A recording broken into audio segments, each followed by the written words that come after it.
بەشێک لە جەستەی نیشتمان بە پێنووسی نووسەر و مێژوونووس عەبدولقادر شکاک کە پێشکەشی کردووە بە پیاوی شۆڕژگێر مەحموود خانی دزڵی. خوێندنەوەی ئازاد پێنجوێنی. هەتا سەرم خەمی خاک و گەلی تیا بوو، هەتا چاوت بۆ بینینی گژنێ چیرێ دوور دێڕوانی و تینی تیا بوو، هەتا زمان پڕ بە گەر و هاواری کرد بۆ نیشتمان، هەتا دەستم هێزی تیا بوو، هەتا قاچم لەگەڵ هەنگاو ڕێگای دەکرد لە کوردستان.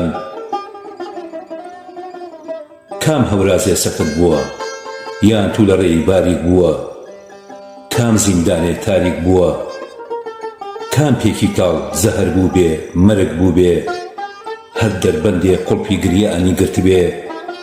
من خندە بووم لەسەر زارێ، ئێستاش جەستەی ماندووشەکەت ئارام ئارام خانێ دەنوێ لە هەورامان لە بندارێ. پەسڵان.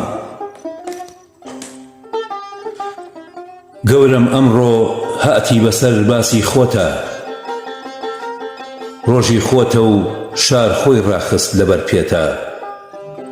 گەورم هاتی هەرچی ڕوومان قایمتر بێ، دەست لەسەر سن سەرچەماوە تا ئەژنۆمان لە خواردتر بێ. دەرگای شەرم باواڵا بێ، بەرگی خەمیش بە باڵای شاردا ئاڵا بێ. هەردێیتەوە لەم وەرزەدا هەموو ساڵێ، میوانێکی ماندووی ڕێگایی بەبەرچۆ دێیتە گژماڵێ.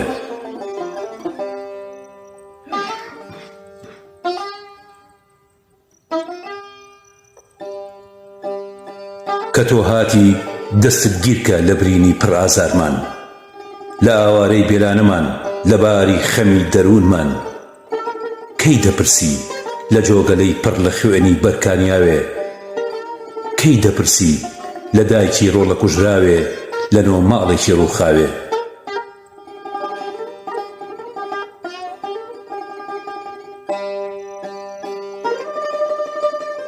هەموو ڕۆژێ چاوەڕوانی تەتەرێ بە لە شارەوە تا ئەنامەیەکت بۆ بێنێ.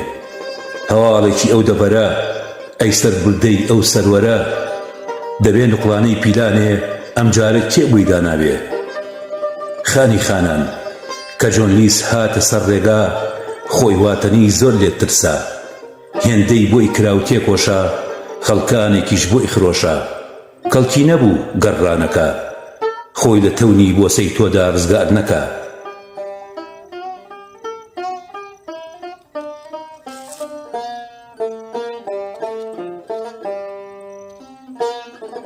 خانی خانان کە تۆ هاتی لەگەڵ خۆتا هەواڵێکی کانیسانان، یان هەواڵێک لە دوا میرەکەی ئەلدەڵان.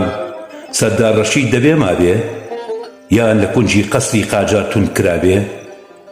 کە تۆ هاتی ئەم جارەیان لەگەڵ خۆتا، بەدەستێکت چەپکێ نێرگس چەپکێ بەیبوون. ئەو دەستەکەت گوڵی مینا سوک سوک داینێ لەسەر گۆڕی شەهیدی ون.